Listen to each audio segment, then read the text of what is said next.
Are you guys ready for an update on my seedlings? Welcome to my channel. My name is Roxana and I am the person behind SoilandMagaritas. I garden in Zone 5 in central Indiana and I love to grow flowers and vegetables combined, and this is my third year studying things from seed. So today I'm just going to give you an update on everything that I have going in my grow room. It's nothing special, it's just a bedroom in my house, a little corner where I have a bunch of shelves. I actually have a video explaining where everything comes from, what I'm using, links, everything. So I am going to put that information on that video here. You can click there if you're interested. But as I show you the seedlings today, I'm going to try to give you as much information as possible. Hopefully this video doesn't get too long. But if you're wondering, I have a playlist on how I am studying everything from seed this year. So if you're interested in maybe how I am growing my geraniums or my coleus, I have those videos of how I did that. So today we're just going to look at how they're doing. Let me show you the coleus right here, you guys. These coleus, all of these coleus right here, I have 3 varieties, were started on the 3rd of February. Aren't they amazing? These right here, these darker ones are Black Dragon. Black Dragon. Let me see if I can get something. These right here are Black Dragon. They're amazing. The true leaves are finally starting to come up. Look at that gorgeous dark burgundy color right now. Isn't that amazing? I think it's amazing. These right here in the middle are chocolate mint. Look at that. Again, the coloration on the leaves are starting to come through. Gorgeous. And these right here are the ones that are kind of slowly coming up. These are Mighty Mosaic, and look at the leaves. I'll try to get a really close of this leaf, but this one has the variegation going super nicely. The rest are coming, but they're taking a little bit of time. They're looking amazing. And right here I have my geraniums. They are the multi-bloom salmon geraniums, and they're looking amazing, you guys. I have a bunch of true leaves there. They're coming. Look at that. And I do have, surprisingly, some of the ones on the outside didn't get to germinate. And I mean, that's okay. I had a total of 20 geraniums here, and that's okay. I got at least 16 in there, so I am not mad about that. It happens. I'm happy with what I got. I get to grow some geraniums this year, and that's that. These right here are my Luffas that I started on the 18th. These were started on the 18th of February. They came up 3 days after I planted them here, you guys. And if you remember, I scratched the seed before I put them in these containers. I scratched the seed, I soak it in water for 2 days, and then they went into these containers. They are amazing. They're just doing really well. I'm very happy. And the Luffas are going to stay here until they are absolutely running out of space with the roots, and then they'll be potted up into a bigger container. Aren't those gorgeous? Now let me show you the ornamental kale. These are crane red ornamental kale. They were started on the 3rd of February as well. They're doing lovely, just lovely.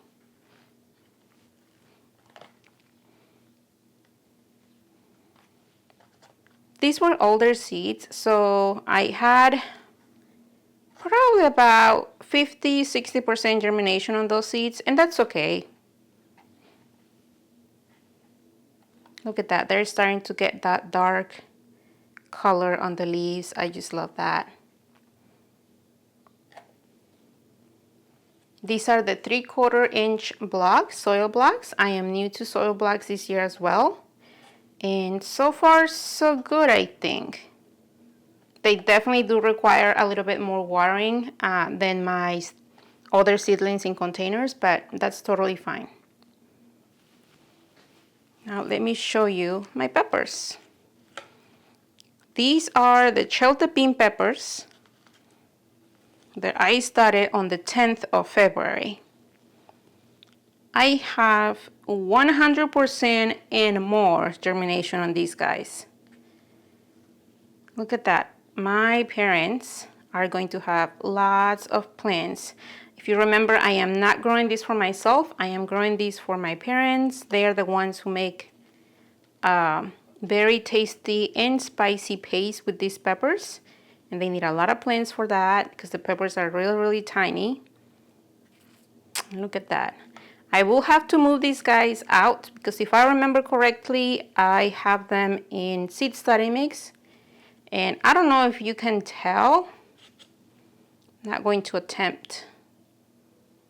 But I have lots of roots happening at the bottom, so they definitely need to be potted up, probably this week. They're doing amazing. These right here are the peppers that I'm starting for myself. These right here in the middle are poblano peppers. They are doing really, really well. They were started again on the 10th of February, and within a week, probably less, I think 5 days is when I started seeing germination on these poblano peppers. They were the ones that came out first, and my goodness, they were fast this year. Normally poblanos for me are the peppers that take forever to germinate. I think last year they took 24 days and I almost gave up on them. But this year they're ready. These right here on the side are arroz con pollo peppers. If you're interested, again, I'll try to put links to all of the videos that I have when I started these guys, but you can just go back a couple of weeks ago and look through all of those. These are my arroz con pollo. I'm gonna have to thin these seedlings because I only want to start 3 plants and I have like 7 coming there already. And these right here on the side are jalapenos. These right here, jalapeno peppers. I am definitely going to keep them all. I only wanted 3 this year, but I have 4 there so far. Actually, there's 1 there and 1 here coming, so I'm just going to keep them all. I am the worst at thinning out seedlings. These right here, there is nothing to show you yet. I just wanted to give an update that nothing is happening. This is where my ginger cuttings are. And if you remember, I got some ginger from the store and I put them here and I have been giving them water here and there. The one good thing about this is that I don't have any of those flies, that gnat flies, whatever they call them. I don't have any, thankfully, but I have this guy here and I should probably have 1 more somewhere else. But so far so good. These right here are all of my Snapdragons. I have some germination happening. They're still tiny.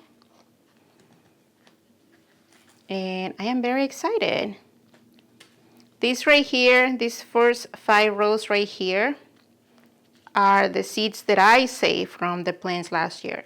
So that makes me really, really happy to see that I have germination there happening from those seeds because those are the seeds that I save, and it gives me, I don't know, it makes me feel better when I know that I did it right, that I saved the seeds the right way. Because I think that a lot of us struggle with that sometimes, with saving the seeds, knowing when to harvest the spent blooms and saving the seeds from those. But so happy with this. I have to water them here and there, but I have been, whenever I don't have time, I just spray the top of this, which I'm going to show you right now because they need it. I use my sprayer that I show you in another video, and I just gently give them a little bit of water, but maybe I water this a couple of times, and then when I have more time, I actually bottom water completely.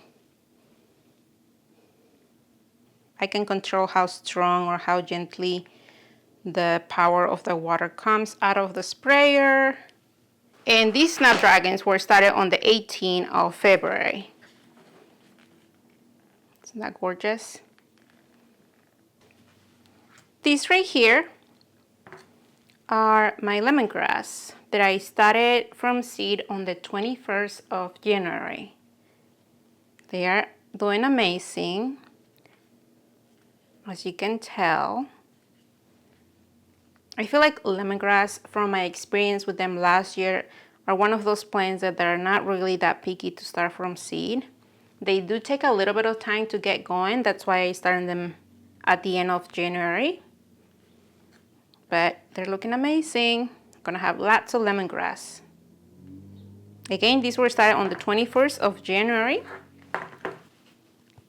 And my rosemary, as you can tell right here, is looking really, really happy as well. They were started at the same time that the lemongrass, the 21st of January. And they're doing really, really well. If you have grown rosemary before, you know they take forever to grow.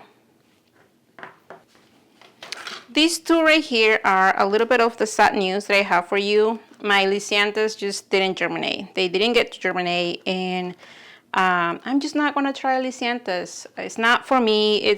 I am sure that they are beautiful and gorgeous flowers. I have seen pictures. I have never actually experienced one in person, and I have been trying for 2 years to grow lisianthus, and I'm just done. I'd rather spend my time and efforts growing something else that they're actually not that picky.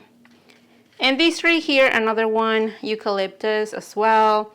They didn't do too well. The 3 or 4 plants that I did have germinating, they got super sick and then they dry completely. It could have been lack of water. Maybe I didn't pay too much attention right at the beginning. Completely could have been my fault, but I'm definitely not gonna try them. So this is the last that you will see this year as far as lisianthus and eucalyptus from seed, unfortunately. And if you remember, I am trying to get 2 tomato plants that are going to be early. I am definitely too early right now to start any tomato plants from my zone. But I want to try to have 2 plants that I start early to see if I can harvest tomatoes a little bit earlier than the rest. And these are the ones, these are Dr. Witches, and I started these on the 14th of February. And look how tall they are. I had 100% germination, and I am struggling with thinning the plants. These 2 could probably go, and I could just leave this guy right here. It's the worst part. Thinning out plants, it's one of those things that I just hate to do. So I might end up with like 5 plants, 5 early tomato plants instead of 2. We'll see. I haven't decided yet. But this is a regular potting mix where they are, so I'm just going to leave them here until they are running out of room for the roots. These right here are my Scarlet Sage Salvia that I started from seed on the 24th of February. So far I have 1, 2, 3 seedlings that are coming up, a 4th one cutting through there, and a 5th one here, and that makes me really, really happy. And these right here are my brassicas and lettuce that I started from seed on the 24th of February. These right here are all lettuce. I have beautiful germination happening there. This one right here, I have all the broccoli here, and I have 100% germination for those. And over here, the cabbage are the ones that are taking their time. I don't see anything happening there yet, but I am sure here in the next couple of days that won't be a problem. Look at those broccoli. One of the questions that I get a lot here and on Instagram is how far do I keep my seedlings from the light? Depending on how tall, how long your shelf is from the other shelf on your own setup, you might have to adjust this. But right here, if I just keep my tray on the shelf with nothing on it, I probably have a good 6 to 7 inches from the top of my seedlings to the bottom of the light here. For me, that's a little too far, especially when these lettuce seedlings or the cabbage seedlings are just very, very small. They're going to start reaching. They're going to start getting really leggy. If you see your seedlings, your stars starting to get really, really leggy, it means that they're just reaching for the light, and you have to help them to get closer to whatever light you're using. One of the things that I use a lot to make that happen, instead of working with the lights, I work with the seedlings that I have. My 10 by 20 trays come really handy when it comes to getting my seedlings close to the light. Right here, I get a good 2.5, 3 inch closer to my light. So instead of being 7 inches away from my light, I probably have about 4, maybe 5 inches. I still would like this to be a little bit closer. So what I'm going to do is that I'm going to use these guys right here. These are just my regular 6-cell, 6 package of the 72 size. These are really heavy duty.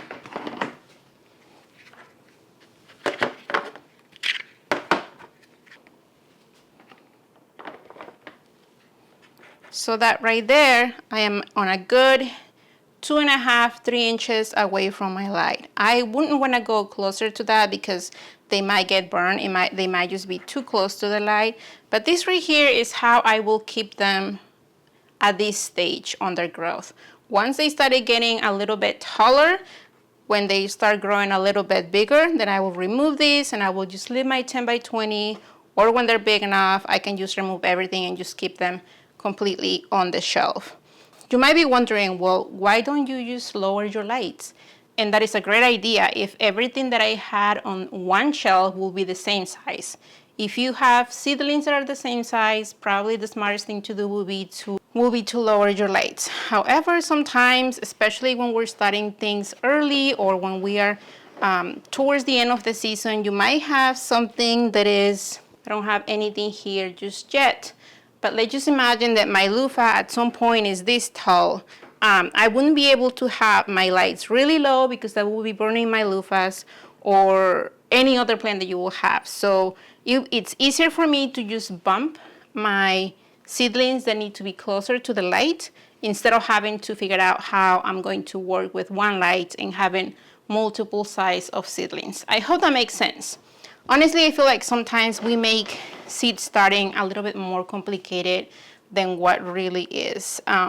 The first year I used books. Use whatever you have on hand. I hope that you guys enjoyed this video. If you have any questions about the seedlings that I just showed you, let me know in the comments. Again, I am adding all the links for how I started all of these seedlings in the description below. So if you have a question about that, check the description first. And then if I don't answer your question there, let me know and I'll do my best to get to you as soon as possible. Thank you, and until the next time. Give you as much information as possible here. Nope, it's going down. But today I'm just going to try to give you as much. Thank